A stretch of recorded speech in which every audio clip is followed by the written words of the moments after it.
I'm back with Rick Explains the Bible, and today we're going to look at Genesis chapter 20, starting in verse 1.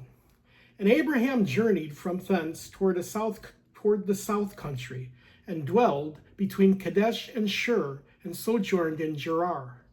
And Abram said of his wife Sarah, She is my sister. And Abimelech, king of Gerar, sent and took Sarah. Abraham, the great man of faith, who believed God, and it was credited to him his eternal righteousness in his account, lies again to save his ass and pimps out his wife yet again.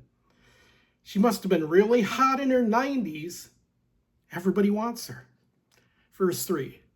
But God came to Abimelech in a dream by night, and said unto him, Behold, thou art a dead man, for the woman which thou hast taken, she is a man's wife.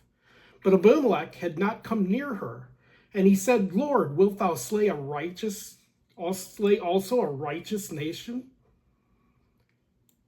Said he unto me, She is my sister. And she even herself said, He is my brother. In the integrity of my heart and innocency of my hands have I done this.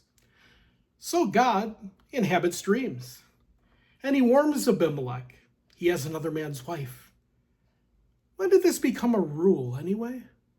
I don't think we've read that yet. Spoiler alert. There's no rule against taking another man's wife, is there? Or at least the rules don't always apply. Like in King David and Bathsheba. Spoiler alert. But God says Abimelech is a dead man, and Abimelech pleads innocent. Verse 6. And God said unto him in a dream, Yea, I know that thou didst this in the integrity of thy heart, for I also withheld thee from sinning against me. Therefore suffered I thee not to touch her. So God claims he kept Abimelech from sinning. God takes credit for a lot of things. And here he actually says that he keeps Abimelech from sinning. Well, then why doesn't he prevent Christians from sinning? After all, they're supposed to be new creatures in Christ. Spoiler alert. Verse 7. Now therefore restore the man's wife, for he is a prophet. And he shall pray for thee, and thou shalt live. And if thou restore her not, know thou that thou shalt surely die, thou and all that are thine. So God again threatens Abimelech with death, because God likes killing people. Verse 8. Therefore Abimelech rose early in the morning, and called all his servants, and told all these things in their ears, and the men were sore afraid. Then Abimelech called Abraham, and said unto him, What hast thou done unto us? Abimelech called Abraham, and said unto him, What hast thou done unto us? And what have I offended thee, that thou hast brought on me and on my kingdom a great sin? Thou hast done deeds unto me that ought not to be done. So Abimelech and his men are scared. Abimelech calls out Abraham on his lies.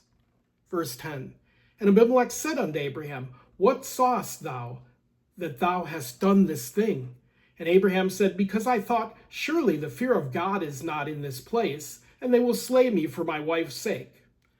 So Abraham admits he's a coward. Verse 12. And yet indeed, she is my sister. She is the daughter of my father, but not the daughter of my mother. And she became my wife.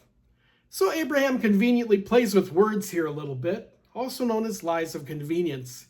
He's a righteous liar, because God can forgive whoever he wants, and not forgive whoever he wants, even when it violates his own rules, because as we know, there are no rules for God.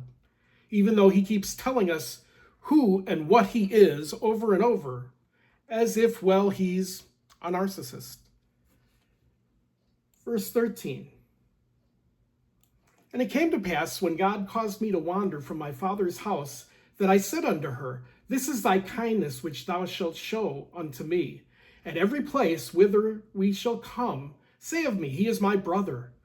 So Abraham has this lie planned all along. But he believes and trusts God, right? Verse 14. And Abimelech took sheep and oxen and men servants and women servants and gave them unto Abraham and restored him Sarah his wife. And Abimelech said, Behold, my land is before thee. Dwell where it pleaseth thee. And unto Sarah he said, Behold, I have given thy brother 1,000 pieces of silver. Behold, he is to thee a covering of thy eyes. Unto all that are with thee, and with all other, thus she was reproved. So Abimelech basically tells them both off and pays them off. He pays them off richly.